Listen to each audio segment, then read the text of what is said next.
The only reason that I got into the music business was because of my love for music. My name is Schaefer Shamir Smith, professionally known as Neo. I was born in Camden, Arkansas, grew up in Las Vegas, Nevada.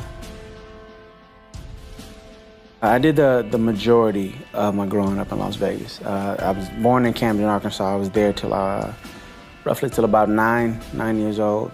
You know, mom and dad separated. One parent stayed in Arkansas, one parent moved to Vegas, so I was kind of ping-pong back and forth for a minute.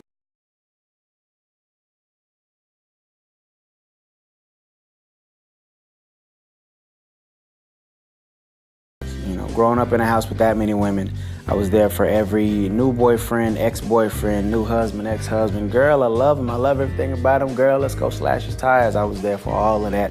So everything that was wrong with men, I was to be the opposite of. You know, it was literally pounded into my head. You're gonna listen when a woman talks, not just wait for your turn to talk. And you're gonna make sure that you open doors, and you're gonna do this, and you're gonna do that, and you're gonna be the Pepper gentleman.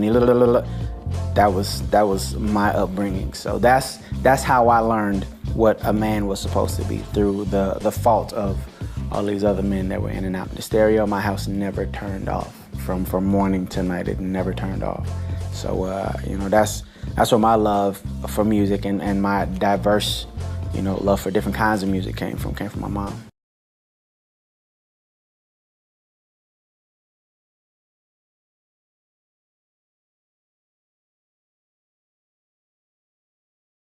The world famous day, my mom handed me that pad and that pen and she said, write it down.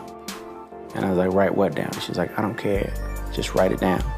And from that day, it was, I guess you could call them journal entries, because a lot of them didn't really make any sense. Like initially, because I didn't know what the hell I was supposed to be writing, so I was just writing because my mom said write. But a lot of it was just rant. I call it a rant writing. Half the time it wasn't even complete sentences. It was just, you know, why or a big scribble or something. It was just a way to get that out without breaking somebody's window.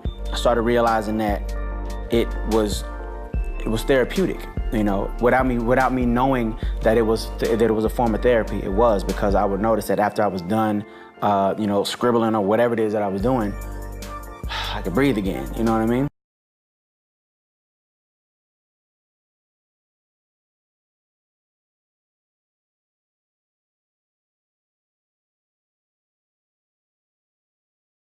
Kind of sort of two songwriters that live in me. There is the songwriter that is, in the world of acting, they call it method, where you have to be it in order to express it. Like, you can't write an angry song unless you're angry. You can't write a love song unless you're in love. You can't write a sad song unless you're about to cry. There's that guy. And then there's the robot. There's the robot who you type in what it is you need, and, you know, then that's what you get. I can honestly say, of the two, I prefer the method guy, just because the songs are always more real.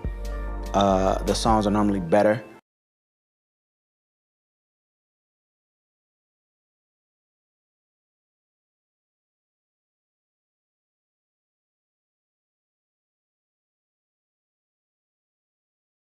My journal was that friend that I could always talk to. You know, nobody was judging me there. I could say whatever I wanted, you know, whatever thoughts, whatever the case may be. That's what the journal was. From there, I discovered girls. So I started writing poems about girls' hair, about girls' shoes, about just the things that I loved about these different girls, but was never ever brave enough, couldn't dare give these poems to these girls, so they stayed in the journal. So I'll never forget, it was the day that I took one of the poems that I had written about a girl and put it with these melodies that had been flowing through my head forever anyway. And that was the day that my songwriting began.